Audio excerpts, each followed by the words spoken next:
The story of the most dangerous man in Upper Egypt, in the heart of the Egyptian Upper Egypt. There was a man named Abdel Rahman al-Jabali, who is of simple origins, who grew up in a remote village called Al-Hosh, where the life of poverty and tribal wars prevailed. Since his childhood, Abdel Rahman had a remarkable miserable courage and intelligence, and he was known in his village for his nervousness and intensity. However, the difficult situations that he went through in his youth made him gain a terrifying reputation throughout Upper Egypt, until his name became trading on the tongues as the most dangerous man in the region. The beginning began the fame of Abdul Rahman when he took revenge for the killing of his father in a tribal dispute, where he killed many of the aggressive tribe, which made him become a symbol of strength and revenge in Upper Egypt.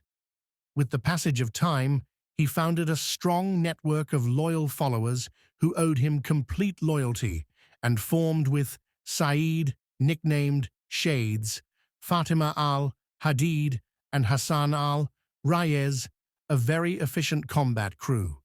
Alliances and expansion were not just a gang, but rather had the ability to attract friends and competitors alike. So he expanded his influence to include most of the villages of Upper Egypt. Two contradictory powers: fear and admiration. Mountain and its followers, they were traveling quickly through the desert, and they used unconventional methods of hiding and fighting. Saeed al-Zalad was the expert in military planning and unconventional tactics, while Fatima al-Hadid was one of the best snipers in the region, and Hassan al-Rayez was a fierce fighter who was not afraid of death. Together, they formed a coherent team that resisted military campaigns for a long time. In one of the decisive battles, Abd al-Rahman decided to use the method of psychological wars to disperse government forces, deluding them that they had more power than they were in reality. His experience in dealing with rough terrain played a major role in his stay in confrontations. The conclusion, but in the end, the fighting wars against government forces took a rising trend until Abd al-Rahman found himself in a confrontation with the legend of the Egyptian army during that period. The last battle was a separation between victory or defeat.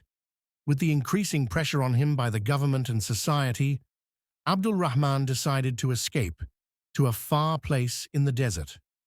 Although he was never arrested, his story continued to hesitate everywhere in Upper Egypt as one of the most famous myths.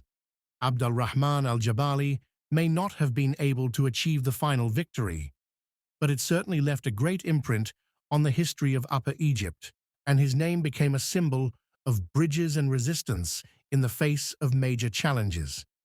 After years of continuous conflict, the government began to feel very pressure from the presence of Abdul Rahman al-Jabali in Upper Egypt. He was able to establish a semi-independent rule in some remote areas, where he imposed his own laws, collects taxes from the people, and punished violators severely. He did not care about what was said about him, but his only concern was to preserve his influence and protect his tribe and his followers. But with the increasing security operations carried out by the army and the police, it has become clear that its end may approach. The government had sent special teams, led by the officer Mahmoud al-Najjar, one of the best officers in the Egyptian army, to chase the mountain and its leaders in the areas of Upper Egypt. Officer al-Najjar was known for his hardness and skill in the fighting, and he was carrying the task of eliminating the largest threat to the capital. At that moment, wait for the rest of the events.